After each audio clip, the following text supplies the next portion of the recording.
kayak apa yang disebutin sama Pak itu? Ya, salah satu korporasi lah, bukan satu tersangka.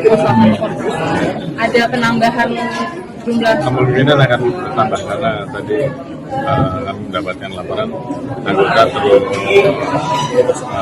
melakukan pendalaman dan sekarang juga turun lagi ke beberapa wilayah, jadi kemungkinan akan bisa bertambah. Berarti jadi berapa Pak? Nanti saya pada waktunya. Tapi yang lain sedang berprogres untuk naik juga. Karena tentunya untuk melaksanakan naik penyidikan kan kita juga harus hati-hati jangan sampai keliru, sehingga kemudian pada saat nanti sudah kita naikkan proses semuanya bisa kita tuntaskan. Yang sebelumnya kan yang di penyidikan itu ada satu tersangka ya Pak yang disebutin sama Pak itu? Ya, salah satu korporasi lah, bukan satu tersangka. Ada penambahan jumlah? Kemungkinan akan bertambah karena tadi kami mendapatkan laporan anggota terus melakukan pendalaman dan sekarang juga turun lagi ke beberapa wilayah, jadi kemungkinan akan bisa bertambah. Berarti jadi berapa Pak? Nanti saya pada waktunya supaya lebih jelas. Kalau yang di penyidikan berarti udah memeriksa berapa saksi Pak? Totalnya saya nggak hafal ya, tapi yang jelas tahapan pemeriksaan saksi sudah, tahapan pemeriksaan dengan menggunakan bukti-bukti yang mengarah ke forensik juga sudah kita lakukan dan ini kita bisa sama-sama.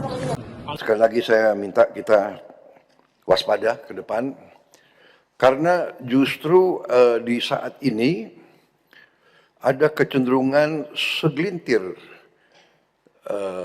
masyarakat, terutama mungkin yang punya motivasi politik, atau bahkan saya terus saja melihat ada mungkin pihak-pihak kekuatan-kekuatan luar yang dari dulu selalu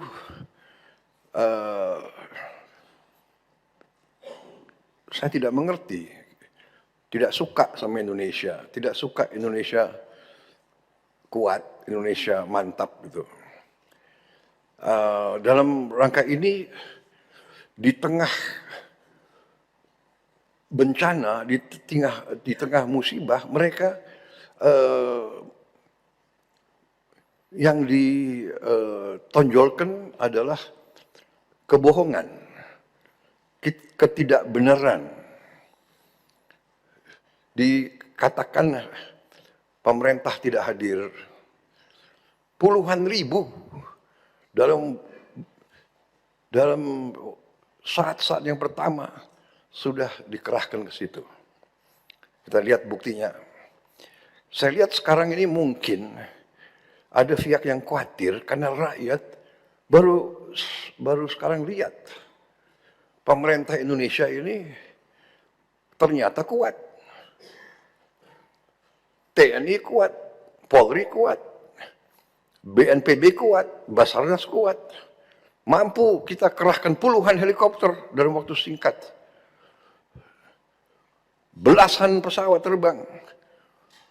Ada tempat-tempat yang tiap hari BBM diantar dengan pesawat terbang. Dengan Hercules. Ini hanya bisa oleh negara yang kuat. Ada desa-desa yang tiap hari, yang sekarang masih belum tembus, saya kira nanti mungkin ada laporan dari BNPB, tiap hari didatangi oleh helikopter. Di tengah cuaca yang di gunung-gunung itu ya masih penuh kabut, hujan juga masih sering turun cepat. Saya baru dari situ, saya dari Takengon, saya dari Bener Meriah, saya lihat kondisinya tidak gampang, ya kan? Ketinggian 1.800, ketinggian 2.000, kabut itu. Jadi penerbang-penerbang kita terbang tiap hari. Ini adalah suatu hal yang perlu kita banggakan. Saya terus terang aja, saya sebagai Presiden Republik Indonesia, saya bangga lihat aparat-aparat kita di setiap tingkatan berada di tengah rakyat. Ya, jadi semua mengerahkan tanpa terlalu banyak minta perintah dari saya, berinisiatif. Saya terima kasih para pimpinan Panglima TNI, Kapolri, para kepala staf, semua yang hadir dan mengambil tindakan atas inisiatif sendiri. Sehingga saya ditelepon banyak pimpinan kepala negara yang ingin kirim bantuan, saya bilang terima kasih. Concern Anda, kami mampu. Indonesia mampu mengatasi ini. Ya. Ada yang teriak-teriak ingin ini dinyatakan bencana nasional. Kita sudah kerahkan, ini 3 provinsi dari 38 provinsi. Jadi situasi terkendali, saya monitor terus, ya, dan kita sudah merencanakan segera akan kita bentuk,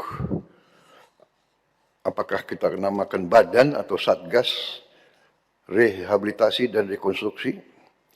Segera kita akan bangun hunian-hunian sementara dan hunian-hunian tetap. Bahkan mungkin saya dapat laporan dari Menteri Perumahan, ya, mungkin mulai hari Minggu ini kita sudah mulai membangun 2.000 rumah. Kemungkinan rumah ini bisa langsung aja jadi rumah tetap, ya. Jadi semua unsur juga nanti bekerja sama, ya. Jangan ada alasan cari lahan dan sebagainya, pakai lahan milik negara yang ada. Kalau perlu PTPN, kalau perlu konsesi-konsesi hutan itu kita pakai semua. Jadi sekarang ini saatnya terus kita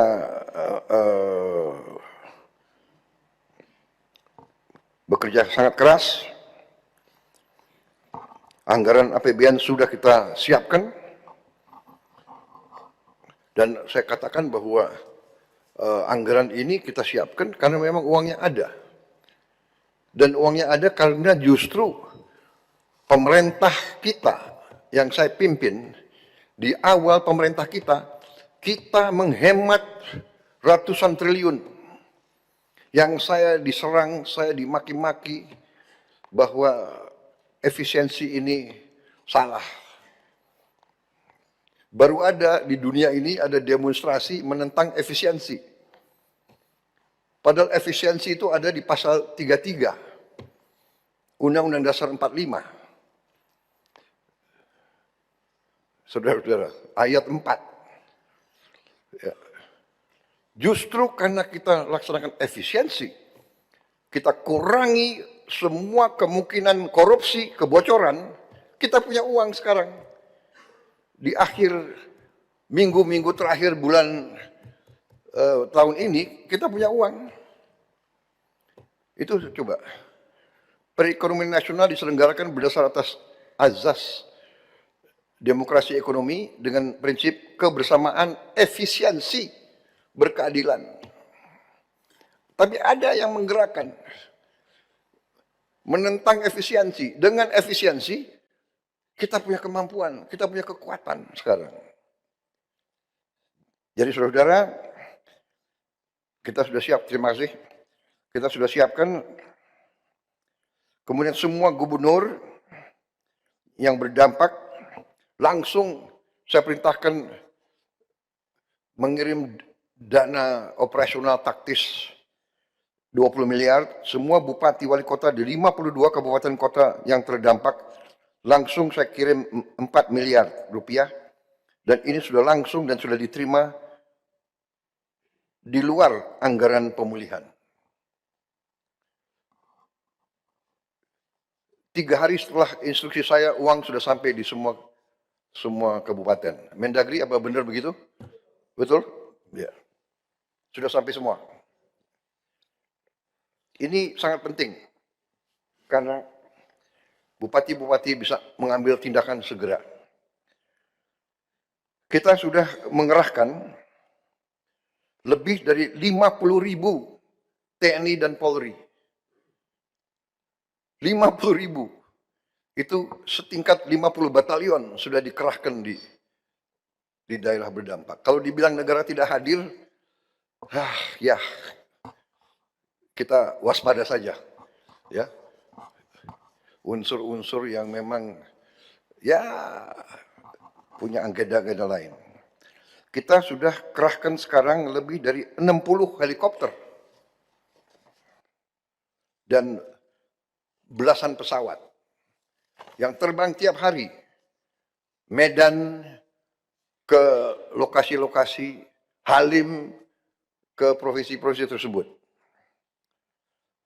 Saya sudah perintahkan Menteri Perumahan dan Kawasan Pemukiman bersama Menteri PU, pembangunan hunian segera dilakukan dan 2.000 rumah segera akan mulai dibangun. 1.000 alat berat sudah dikirim, antara lain truk, ekskavator, tangki air bersih dan minum. Kemarin kita juga tambahkan lagi alat berat, truk air minum, persediaan air bersih, serta toilet portable. 50 jembatan beli sedang kita kerjakan. 7 tadi sudah jadi. Akses jalan darat sebagian besar telah pulih. Memang ada wilayah-wilayah tertentu yang masih terisolasi. Ini masalah alam dan fisika. Saya telah minta maaf, saya tidak punya tongkat Nabi Musa. Kita tidak bisa selesaikan dalam 3 hari, 4 hari, 5 hari. Mungkin 2-3 bulan aktivitas akan benar-benar normal. Tapi syukur alhamdulillah sebagian sudah masalah listrik, sebagian besar sudah menyala. Masih ada beberapa yang harus kita percepat. Masih ada beberapa yang berbahaya. Karena kabel-kabel kalau liwat air yang masih banjir itu berbahaya. Ini bisa mengakibatkan korban nyawa kalau tidak hati-hati. Jadi PLN bekerja dengan sangat menghadapi kondisi yang sangat menantang. Dan mereka sudah di situ sudah belasan hari.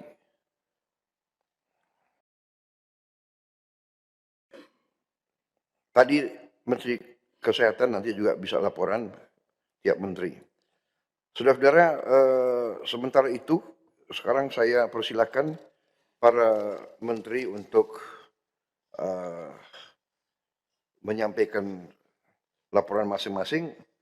Tentunya nanti Kepala BMKG juga akan menyampaikan bahwa sudah banyak warning juga dari PBB, beberapa daerah di kawasan kita memang menghadapi beberapa kondisi perubahan cuaca yang harus kita waspadai.